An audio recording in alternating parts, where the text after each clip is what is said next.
These religions, that's right, these religions, folks, are ancient religions that were created to destroy righteousness out of the earth. Was created to destroy our children. Read it again. Romans 10 and 13. For whosoever shall call upon the name of the Lord shall be saved. Come on. How then shall they call on him in whom they have not believed? How can you call on a Christ in whom you have not believed?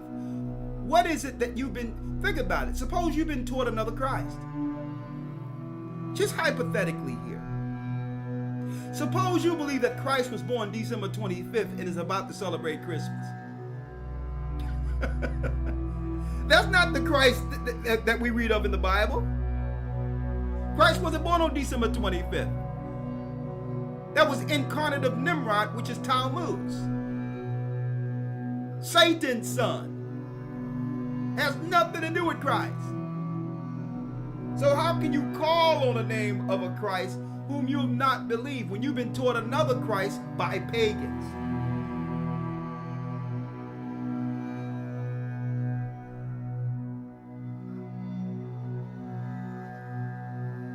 A matter of fact, you're going to find out today that Christmas have nothing to do with Christ at all.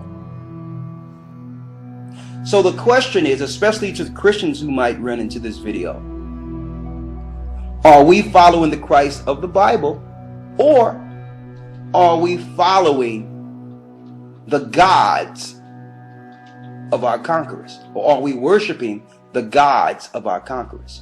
Are we really worshiping the God of the Bible by celebrating Christmas? That is the question. And you're going to see by the end of this, the answer is emphatically no. Christmas have nothing to do with Christ. It have nothing to do with the Christ in the Bible. It have nothing to do with Mary in the Bible. Now, what happened, and see, a lot of us don't understand what happened, because at one time, Christmas was not celebrated as it is today.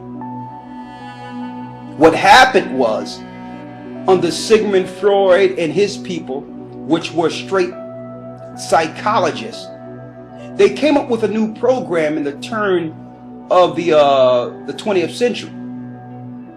They came up with a new program that would sensationalize this Babylonian worship. So they got some musicians together. They used a black and white screen, which they called color, with moving pictures. And they used commercialization as a way that the people within the Western world construct would embrace this worship. They started paying some of the greatest talent to come up with the greatest songs, some of the greatest plays, some heartfelt plays during that time of year that would endear the enslaved population to this Babylonian worship, to this ancient Roman worship. And through it, we began to believe what they put before us was the spirit of God, the spirit of Christmas, the spirit of tradition and family, when that was created so that we can follow something more sinister. Right? Get Revelations 13 real quick for me. First of all, we should follow nothing that comes from Rome. The Roman imperialists are the enemies of God. They're the same people, the Jesuits and the Romans, that went out throughout the earth, destroying, killing, raping, killing the ancient men who had history and understanding, to only teach their children how to bow and worship them as gods. So we should take nothing they give us as tradition. The Romans are enemies of the Creator. Our enemies will say it is because we are weak. Then they will pour in on us from everywhere. It will be the end of the Roman Empire. It will be the end of Rome. The end of Rome? How does an empire die? Does it collapse in one terrible moment? No. No. But there comes a time when its people no longer believe in it. Then does an empire begin to die. Fathers of Rome, I have lived under 4 great emperors, and during all those years, our empire grew, changed. The law of life is grow or die. Let the world know that Rome will not die. There are millions waiting at our gates.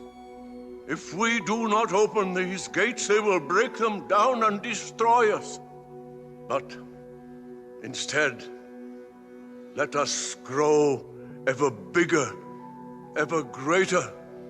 Let us take them among us. Let the heart of the empire grow with us. Honorable fathers, we have changed the world. Can we not change ourselves? Yes, it is time to change.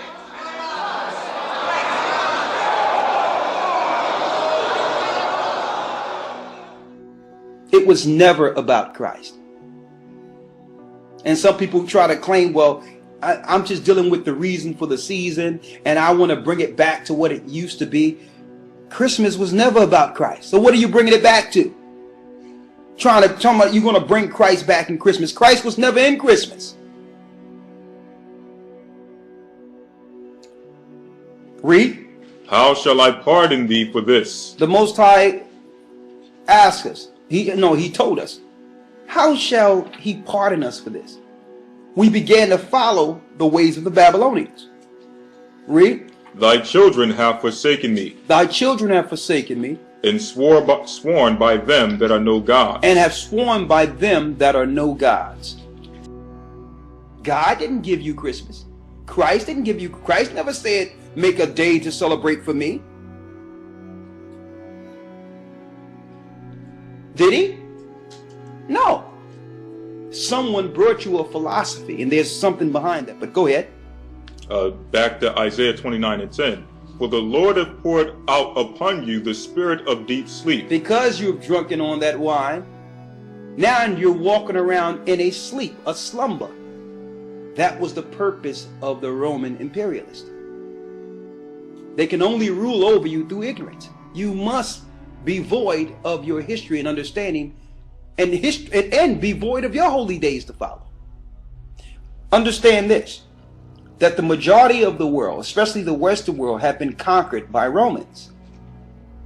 So when you're conquered by a people, you are forced to follow the ideologies and the gods who empower that particular nation. So the conqueror dictates what's followed. So the question is, especially to the Christians who might run into this video, are we following the Christ of the Bible, or are we following the gods of our conquerors? Or are we worshiping the gods of our conquerors? Are we really worshiping the God of the Bible by celebrating Christmas? That is the question. The answer is no.